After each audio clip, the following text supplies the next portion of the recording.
This is Home Value Stories, a podcast designed to help you, the consumer, to look at the world of real estate in new ways. I'm your host, Jamie Owen. I'm a residential real estate appraiser who's been working full-time in this profession since 1998. Are you thinking of selling your home or buying a home? With the shortage of housing inventory right now, negotiations are important. In this episode, I visit with a homeowner who just sold her and her husband's home. She shares their experience with us. I'm also going to visit with a seasoned realtor who offers some tips on negotiations and winning the bid.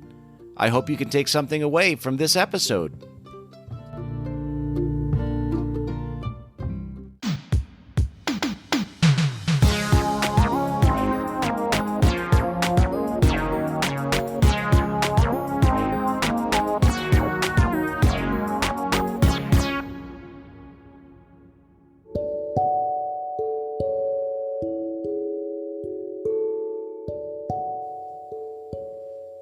If you've been paying attention to the housing market, you may have seen that the supply of available housing on the market right now is incredibly limited in many areas. For this reason, houses are being sold often in days with multiple offers. Whether you're a buyer or a seller, there's a lot to keep in mind. Buying or selling a home is an emotional process. Sellers usually want to sell their home for as much as they can and as quickly as they can. Buyers are looking for that special house to call their home. Sometimes the reason a seller chooses to sell their home to a particular buyer over another one is simply a matter of forming an emotional connection. To demonstrate this, I sat down over Zoom with a longtime friend of mine who recently sold her and her husband's home. Here's my conversation with Haley about why they sold their home to their buyer.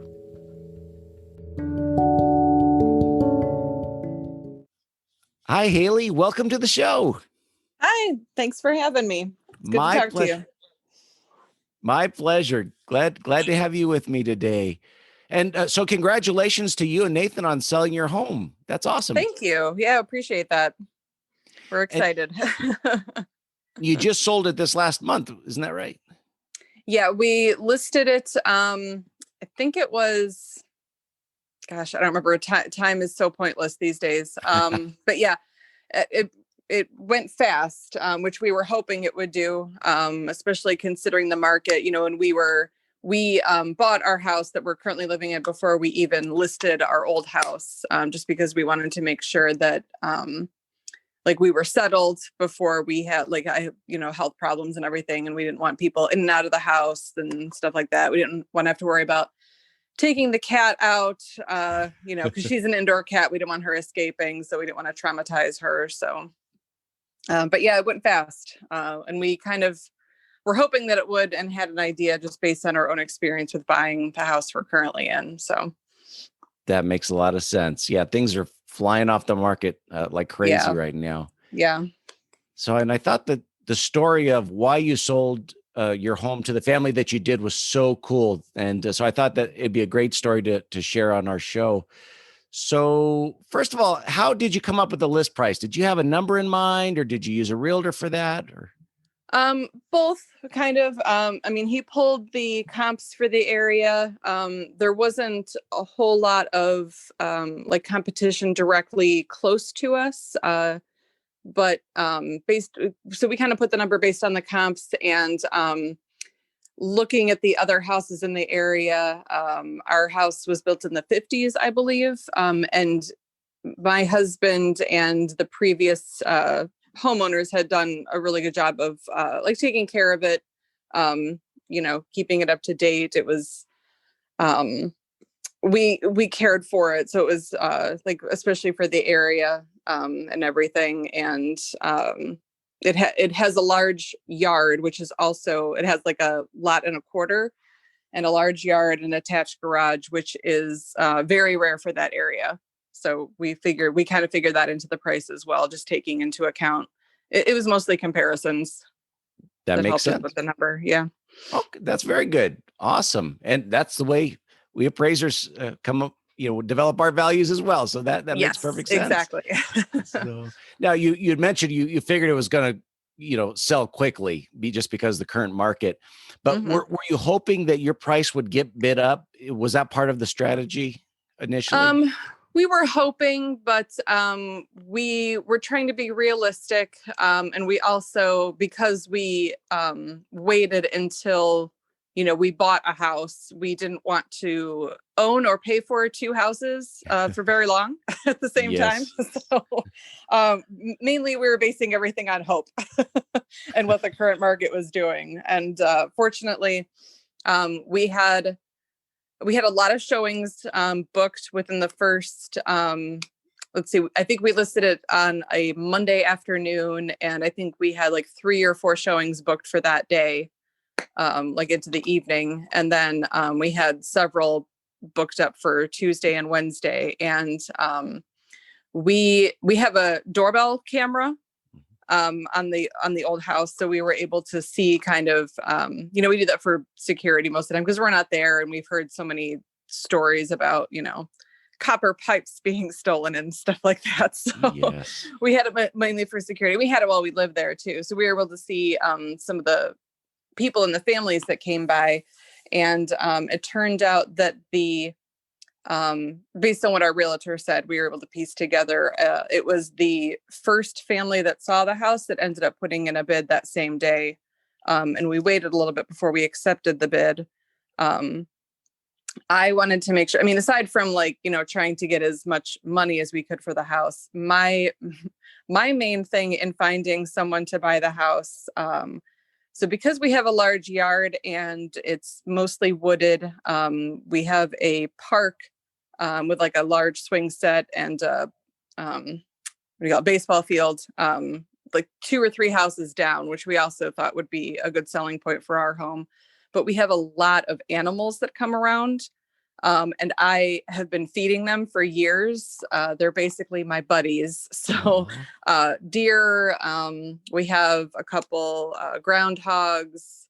We've seen foxes, skunks. I even feed the skunks. Everyone gets to eat. Cats, stray cats, tons of squirrels, birds, chipmunks. So I've been feeding all of them. And I wanted to make sure that I was hoping that someone that bought the house would love that and want to continue to feed the animals. We even put it in the description of the house listing, great place for wildlife lovers, very close to nature, surrounded by nature. So I wanted to make sure that at the very least, no one would harm the animals, at least I don't want groundhogs in my garden, so I'm going to poison them all or something like that. I wanted to make sure that they were not harmed, but hopefully taken care of. And we got some feedback from our realtor about that family that, she's got 2 daughters. Based on the video, I don't know, they look like twins, maybe 10 years old or something. It's a single mom with twin daughters. They were very excited about the animals. We still have a few things at the house, but I had left like 2 bird baths, the one I fill with bird seed. So the deer come around to eat from that. And I even, when I was taking pictures of the house for the listing, I captured the deer in the backyard, like in the back, the photo of the back of the house, they're standing at the feeder eating. So I wanted it very clear that the deer will come around if you buy this house. I think when the family was there, there was either deer in the yard or at the time, because they'll sleep back there too after they're done eating, or squirrels or something. And the little girls and the mom were very excited. So I definitely took that into consideration. And I told my husband, I said, I don't care if we have like 5 people bidding on the house. I want it to go to someone that will take care of the animals, even if that means we, take the offer that's not the most. Aw, that is so cool.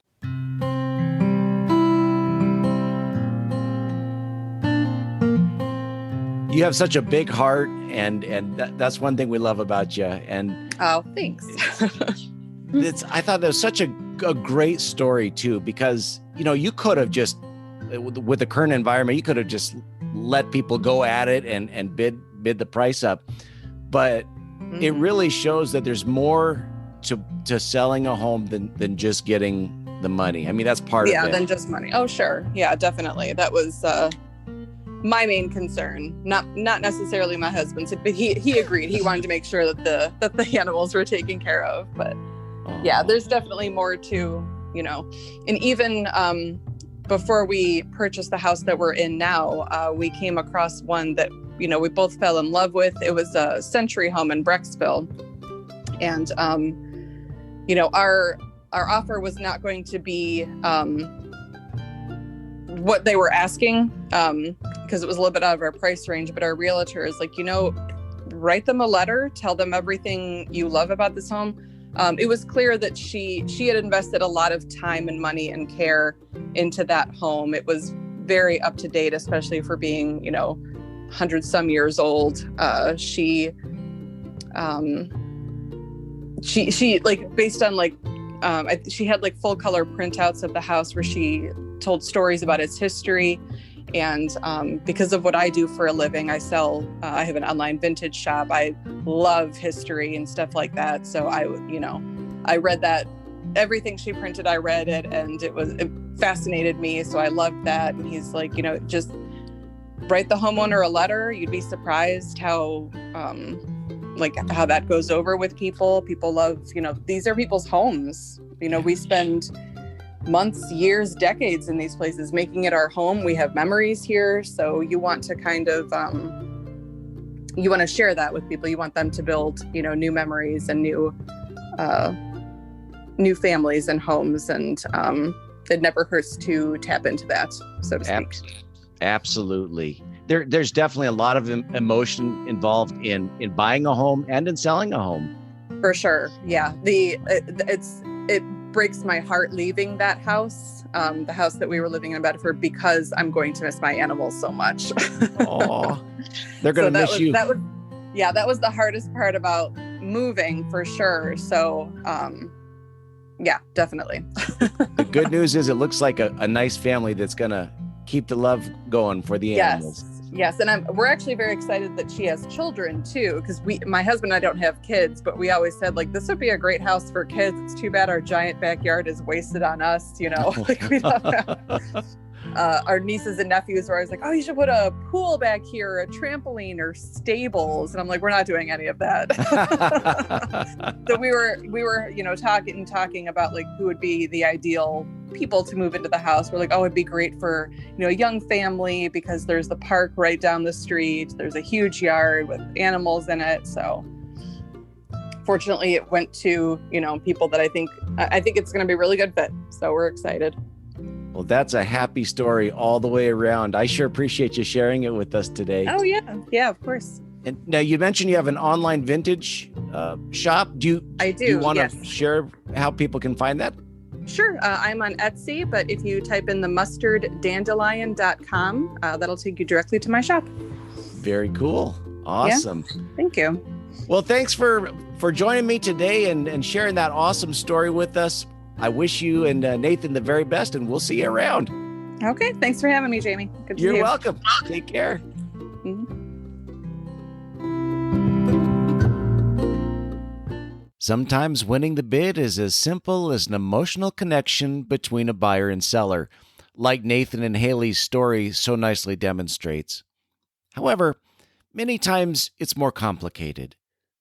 So what can a buyer and seller do to help their situation when it comes to negotiations and winning the bid? To answer those questions, I visited with Jamie Sandy of RE/MAX Results. Here's my interview with him. Today I have Jamie Sandy joining me via Zoom. Now, besides having a great name, Jamie is an awesome realtor from RE/MAX Results out of Concord, Ohio. So welcome to the show, Jamie. Thank you. It's good to be here, Jamie. I appreciate you having me on here today. Oh, it's my pleasure. I believe we met on social media a while back, and I love your posts. The information you share with the public is fantastic. You're doing great work out there. Great. I appreciate that. It's good when you work with good appraisers that do great appraisal services, and you catch up online, and the more that we learn and help educate our clients, the better for us all. So appreciate that. Thank you, Jamie. Oh, you're welcome. And thank you for mentioning appraisers too. I think we can all learn a lot from each other, and that's a wonderful thing. So you've been a realtor for a while now. How long have you been a realtor in this area? Fortunately, I've been an agent fully licensed for full time for 16 years. We just celebrated our 16th year anniversary here with Remax, and we thank the good Lord for it. So 16 years of full time service. Well, that's fantastic. Happy anniversary. Very cool. Hey, cheers. And today is my 9th year wedding anniversary. So a lot of anniversaries here. Wow. Well, happy anniversary on an even more important anniversary. And now I really especially thank you for being on the show today. That's great. Depends on the clients and their needs, and assessing them at those times, and then seeing if it's the right fit for the areas that they're designated looking at. So we love the help in Lake Jaga, in eastern Cuyahoga counties. Depends on the client, but primarily northeastern Ohio here. Okay, very good. Now, of course, we're all going through a tough time with the pandemic, and I don't know about you, but in March, my prediction for the housing market is that it was going to crash and burn, and the very opposite has happened. I'm embarrassed to say it, but I just didn't see this coming. So, in your experience, how has the pandemic affected the housing market? That's a great question. And with thinking about the pandemic and COVID, obviously our first thing goes out to the prayers for all those that are affected with the COVID, and for the families and the tragic lives that are lost through COVID. People have experienced it in every county and across the board. And it's something that's affected people, and people that are sick, and somebody knows somebody, a family member, a friend. So at first, definitely prayers to all those that are affected, and for those that are going through it now. Recently, obviously, our president and first lady, their example of to a full recovery, and being 100% COVID free. So that's my initial thought about COVID. In regards to the market, I agree with you. Is that you're exactly right. We thought that it was going to have a negative transparent effect on the market. However, since COVID, it's been the polar opposite. And when you talk about being prepared and doing things different since the pandemic, it's exactly what you're seeing here. Not only in northeastern Ohio, but around nationwide, is that everybody is doing things differently since this COVID. And obviously, as an American, as a United States citizen, we've seen things like this before in the United States, and you always learn from them in the housing market in whatever sector that you have. So as of right now with COVID, you're correct in having that effect to that market, is that we are extremely busy, and that homes are selling, and that there is a real buyer demand out there for housing, and people want homes. So I, like you, we were coming into March saying this is fantastic. This is going to be the best year yet. It's election year here in November 2020. And I, like you, found myself in April saying, oh, I'm about to shut down for 3 or 4 months. And then you find yourself coming back in June and July, and then you're doing more appraisals than you ever had. The market is going gangbusters. We see what's happening on the stock market. We see what's happening with wages. So a lot of things going in through the COVID, and we're doing a lot of things different. As it, obviously in an appraisal in your services, I'm sure now some homes, there might be individuals in your state that might be wearing gloves. Obviously, we're wearing masks. Obviously, we're washing our hands. We're not trying to touch anything. So definitely a more conservative approach, a more approach on protecting, as you know, our clients, making their priorities number one with this. Absolutely. And I'm glad you mentioned masks and gloves. I know since the very beginning, I've been wearing masks, fresh gloves, and boot covers on every appraisal inspection, just to keep everybody safe. So we're all taking this very seriously. That's for sure. one of the maybe unexpected consequences of this pandemic is an even greater shortage of housing than we already had. It seems like inventory has just fallen right off the cliff. Another agent friend of mine said that it's like housing Hunger Games out there right now. And so it seems like everything's in a multiple bid. Out of the deals that you've done this summer, how many of them, just a guesstimate, how many of them were in multiple bids? All of them, 90%, 80? What would you say? Yeah, that's a great question. And the National Association of Realtors came out with a similar statistic asking agents about how many of your deals do you do. Your typical agent, depending on if they're full-time or not, might sell around 8 to 12 homes a year. You'd call that their average agent. If you get an agent after that, you'd hope to work with somebody that does over 25 homes a year. After that, you kind of get in the mega teams, which do over 45 transactions a year. So the 20 that we have closed and the 3 that we have in house and the more that we have coming in, I'd say a good 90 to 95% of the offers that I see coming through are multiple offers. It's a variable, lot size is variable, price is variable. If I tell you there's $100,000 house, as you know, Jamie, there might be a pool of 20 buyers, but if I tell you a house is $1 million, you might have a pool of 10 buyers. Yep. So I'm different in the classifications of pricing, but good points. We're seeing a great deal of multiple offers in this market. And that equates to a lot of additional work for real estate agents. So I appreciate all that you're going through right now, just trying to sort through all of that. And so that's why I thought we'd get together today to talk about negotiations, because that's something, in the real estate appraisal world, we don't really see that aspect of the transaction. But behind the scenes, I know there's a lot going on. And you had mentioned 4 tips for improving negotiations and creating a better experience. So I was going to see if you'd like to talk about those 4 tips for a minute.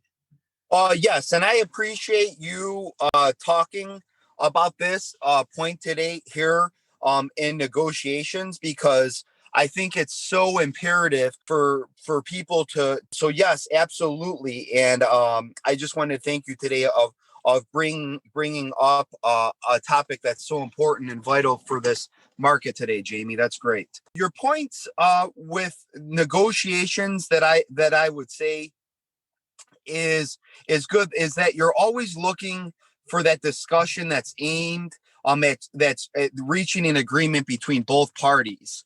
And I think that that's important for people as they enter into the negotiations to realize is that there are multiple parties that are involved in a transaction. So it's important to keep that in mind. And an example would be that not only do you have a buyer or seller, you most likely have 2 real estate agents. Should those agents have a team or staff or assistants, those are involved in your transaction. You have our wonderful appraisers for deals that aren't cash that are involved in the transaction. You have a general home inspector that's involved. You have the deed. So there's just a lot of people involved. So as I just tell clients, as something in regards to negotiations, as a point that I would make, is just knowing that the number of parties that are involved in the decisions that people make, just to keep in mind, because there's a lot of us that are involved with the negotiation side.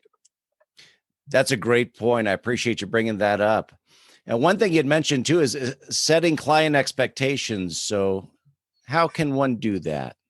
Yes, yeah, and I appreciate that point with negotiations is setting the client expectations, and I think that's important for both buyers and sellers, that they have realistic expectations. Because one thing you don't want at the end of the transaction is an unsatisfied client, because that unsatisfied client is not happy, and they're going to tell many people that they're not happy. And if you set realistic expectations for clients, I always say, don't overpromise. You do better not overpromising and then delivering fantastic services. So setting realistic expectations is important, and there's a lot of variables that come into play as realistic expectations, especially when you want both parties to feel like they're in a win-win situation. What about repairs or concessions at closing? How does that relate to client expectations? That's a great question. I would say that the hope and the anticipation is for concessions. The more concessions that you have or more conditions to any contract. So you need to keep in mind that if one buyer, for instance, is asking for concessions and another is not, that has a lot of weight in regards to the seller's decision in reviewing offers.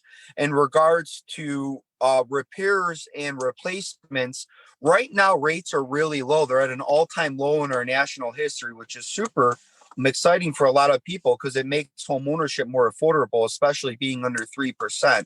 So something to keep in mind with repairs and their cost is it worth it sometimes to ask sellers to make those repairs or concessions? Because in the scheme of things, when you're borrowing money at an extremely low interest rate, sometimes a repair of $250 or $500 to $1,000, especially even on a home that's $1,000 per se example. And I know before we were talking about homes up to $1,000,000. So I think it's aligning with those things that going back to setting realistic expectations. So the less conditions is obviously typically more favorable as opposed to the least. And something that I'd like to say with those points, point number 3 in regards to negotiation, it's making sure that you're aligned with an agent or a party that you know is good at negotiations, that studies negotiations and understand the concepts of it. And examples are things like our local board. I'm a part of the Lake Jaga Area Association of Realtors. I'm also part of the National Association of Realtors. I do a lot of coaching that's on the side. So I think it's important for consumers to work with people who study negotiations, who understand negotiations and the art of them to make them successful for their clients. And that's very important and a keynote takeaway of the 4 points that are important for the consumer. So we've got setting client expectations, and then 2, creating a plan of action, which we've talked about. 3, guiding the resolution process, which you just mentioned. And then 4, focusing on the property. So how does that help with negotiations? That's a really great point, and I'm glad that we bring that up about focusing on the property. And I think that's something where you come in a lot in our relationships as real estate agents representing the client, and you coming in like really make full circle. So what that means is I think it's really important to all parties to understand that is focusing on the property and those issues with bringing parties together is that facts are facts. And that makes it really good and easy for us as real estate agents is that 3 bedrooms or 3 bedrooms. Sometimes people try to call them 5 bedrooms, as you know. But at the day, they're 3 bedrooms. So there's nothing to dispute. And a basement is a hole in the ground. So sometimes people say, oh, this basement looks like it gets water, or this one doesn't. And I think about going in my backyard and digging a hole in the ground and what would happen, which make it interesting as well. So I think it's really good for parties to always focus on the party. And I think that's nice because a lot of times that takes out a lot of a personal feel that might sway somebody one way or another. And it shouldn't be swayed because it should be based upon the property and the home itself or the investment that the purchaser is purchasing or the seller and selling. So that being the 4th point is I think very crucial to the real estate market, especially with you and I in our relationship, is always focus on the property. That's such sage advice. And it's sometimes easier said than done because buying a home, selling a home, it's all emotionally charged. And even more so, I think, right now than in a quote, normal market. And so those are some great points that you bring out. What tips can you offer home buyers to give them the best chance to win a bid? So above and beyond just, being the highest bidder, is there anything that a home buyer can do? And thank you for saying this. And I hope everybody shares this message for them and for their agents and across the board. As long as they're working with a full-time licensed agent, I think these tips are going to be good across the board. And if not, hopefully they'll take this with their agents and share this. One thing that I think it's important for buyers, and you ask, tips for them to make sure that they get and they secure this home, is there are a lot of terms to a contract. And highest price is not typically always the best case scenario for the sellers, because there's many variables to that contract for those buyers. And one thing is always best to be prepared. I mean, we're showing homes to clients now today, for example, and they're expected to make an offer on that home today, now, and be ready. And if they're not prepared up front, it's very, very challenging for us as agents, especially as things kind of get quicker and we're into this technology age and a lot of things are online. Hopefully they won't push us, the tech industry won't push us out thinking about it. And I don't know how they're going to do it, because I find it quite hard and quite difficult because the variable components. So the first thing that I would say to those buyers is make sure that you're prepared. Have your right pre-approval letter, have your proof of funds, have the things where you're ready to move. So that would be my first best advice. And you would think that everybody is prepared and ready to make an offer today when they see it. But unfortunately, there's some that don't see it to be fit, that buyers need to send in their pre-approval letter prior, which is just ridiculous in my opinion. And then there's others that think that they could call the lender, and the lender might not be at a meeting that day or in a business or with another kind, and poof. And these sites being prepared that you could go on and click and get pre-approved. Real estate agents know that, and sellers know that. And they know that if buyers are going and clicking online and getting a quick pre-approval letter, that might not be in their best interest in running a negotiation. So the first point that I would make for that buyer is obviously be prepared. So I think that's important. The second thing that I would say when I was talking about price is that there's many variables that are important, just like a seller would have if that buyer was selling that house, that somebody might want to close that's in 2 weeks. Well, how about if this was a seller and they don't have something to buy and they need time to buy? So that might be a consideration for the buyer. Are they asking for a home warranty? Are they not? Are they having inspections? Are they not? Are they doing $1,000 earnest money, or are they doing $10,000 earnest money? Are they putting 3.5% down? Or I see some conventional programs are now 3% down. Or is it a USDA loan where it's 0% down, or a VA that might suggest that? So I think with the buyer and their expectations is to consider the components on what their need is and what's important to them, and then trying to find those needs to match what the seller's needs are, that are important. And I would tell a buyer that it just isn't priced. And most buyers in the perfect world pay their own closing costs. So this notion that a seller, at least here in Northeastern Ohio, obviously different states have different needs, but the notion of that a seller has to pay your closing cost, in my opinion, here is not setting up for realistic expectations on what our offers are created for. And buyers that are tapped or to the max, that don't have the funds in order to purchase, or things that are really tight, sometimes it's best to put yourself in a better situation where you have the funds and they're in their account, and you're comfortable to when you make an offer, you're not stressing yourself by any means, because those that have hired exceptional agents to hire them look for key things like that, and they never want to make a bad decision for the buyer nor the seller and the best interests of that home and the community. I appreciate your great insights on that. Those are some things that I hadn't thought about either. So there's a lot more than just being the highest bidder when it comes to winning a bid. One thing I thought I'd ask you about are the quote love letters that buyers write to sellers. So have you seen that? Does that make a difference? Is that something that's recommended? What would you say? That bringing up love letters, quote, I wonder what they're going to be called in the future if they don't get there. They would say, that was my hate letter. So I have to come up with those, Jamie, because I don't want to cross the bridge. Fair enough. Man, that's good. So in asking in regards about love letters, obviously with representing buyers and doing their fiduciary duties and what's best interest of the buyers, while abiding by the state of Ohio and the National Association of Realtors, in any negotiation party where they're trying to bring parties together, hopefully love letters, not hate, they would be things that are very factual. information if it is going to be provided.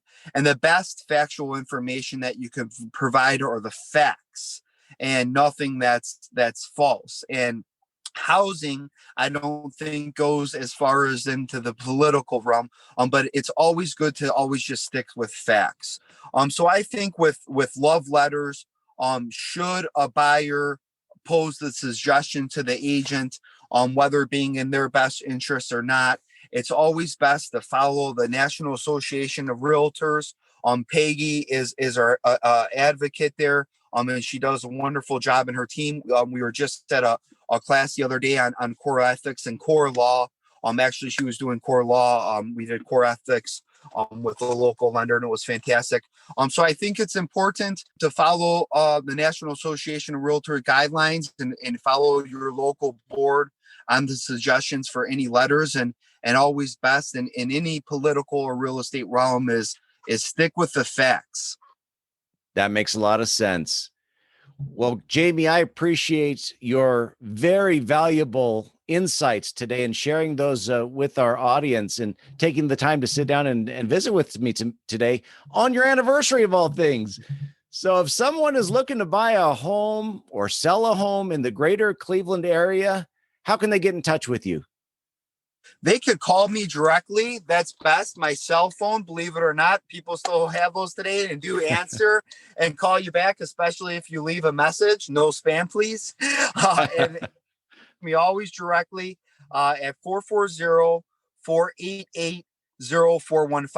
It's the best number to reach me, Jamie. And thank you again today in this crucial time in the market, Jamie, with Aspen Appraisal Services, to come in and to keep us in check as our agents and our market in check and our industry. And speaking up today for the negotiations of those buyers that want houses and secure them. You know, when you asked me for this opportunity today to speak up, to help educate our clients, to put them in the best case scenario for them to secure that home and secure this investment, it was a really good opportunity. In the future, keep me in mind. If I could ever help you in these future podcasts, or anybody else that we could help get our consumers educated and to get them in their home. So thank you for this today. It was a great opportunity. Oh, you're so welcome. And I sure hope that you will come back again in the near future. It's been a true honor to visit with you and just to work with you outside of this. So my best to you and your family, and to be safe out there. Take care, Jamie. Bye, everyone. Those were some nice tips on negotiations and winning the bid. Is there a way to buy a home and avoid competing with multiple bids? Have you ever thought of offering to buy someone's home even though it was not for sale? I know that sounds strange, but it's happening. In fact, several days after interviewing Haley and Jamie, my wife and I received a letter in the mail.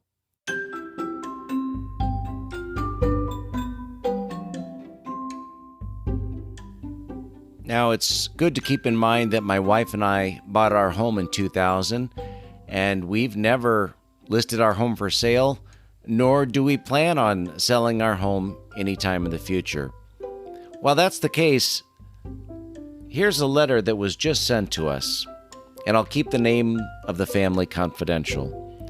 Dear homeowner, we are reaching out to you in hopes that you might consider selling your house to us. While previewing another home in the neighborhood, your house was one of a few that stood out in terms of its charm and character. From the outside, it checks off many boxes for us, and we can truly see ourselves living in this neighborhood, raising a family, and building a home together. We are both educators with stable incomes, excellent credit, and are already pre-approved for a home loan. Therefore, if you have been considering, or if you'd like to consider selling your home, please do get in touch with us. Thank you. Best wishes.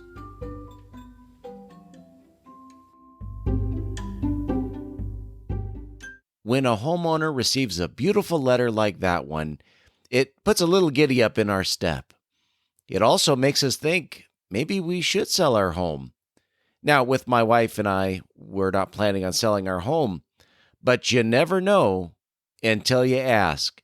And that's one way of avoiding competing with multiple bids.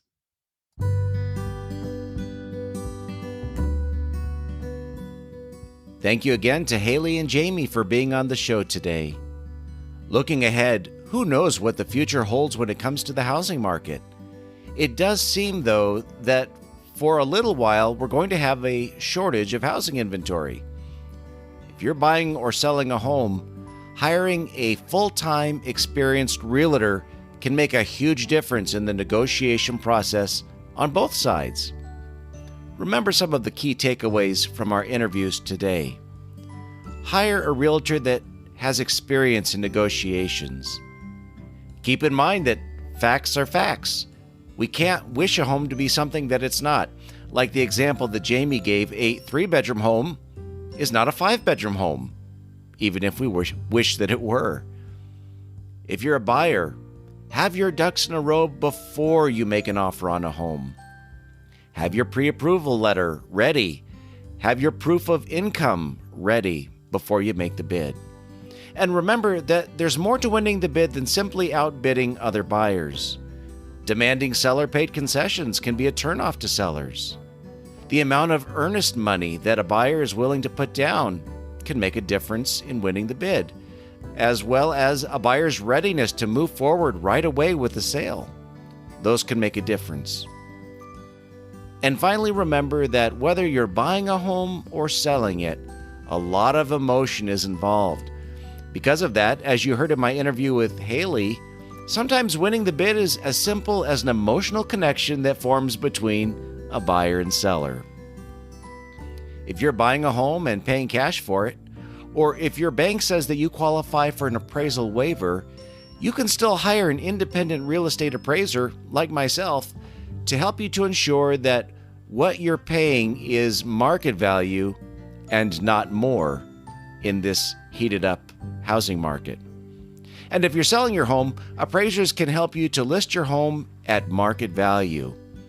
If you hire an independent appraiser to work for you, you can certainly use that appraisal to help you in your negotiations, whether you're buying a home or selling one. I hope that you enjoyed this episode and were able to take away something beneficial from it. I greatly appreciate you joining me here today, and I have more episodes in the works, so please stay tuned. And please be safe out there. My best to you and your family. I hope that all of your stories are happy ones. And if they're not currently, which is the case with so many people right now who are going through so much on so many levels, please hang in there. My hope is that whatever you're going through right now will turn out to be a happy ending in the future. If you're looking for an appraiser in your area, go to findmyappraiser.com. Home Value Stories is supported by findmyappraiser.com. Findmyappraiser.com is a network of trusted, knowledgeable local appraisers dedicated to delivering accurate, quality valuations for your home or business. If you're looking for an excellent appraiser in your area, go to findmyappraiser.com. They have the best appraisers.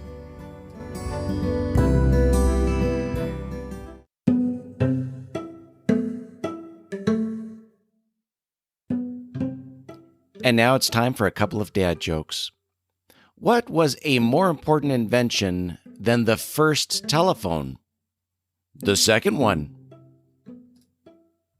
What do you call an imaginary color? A pigment of your imagination. That's it for this week, friends.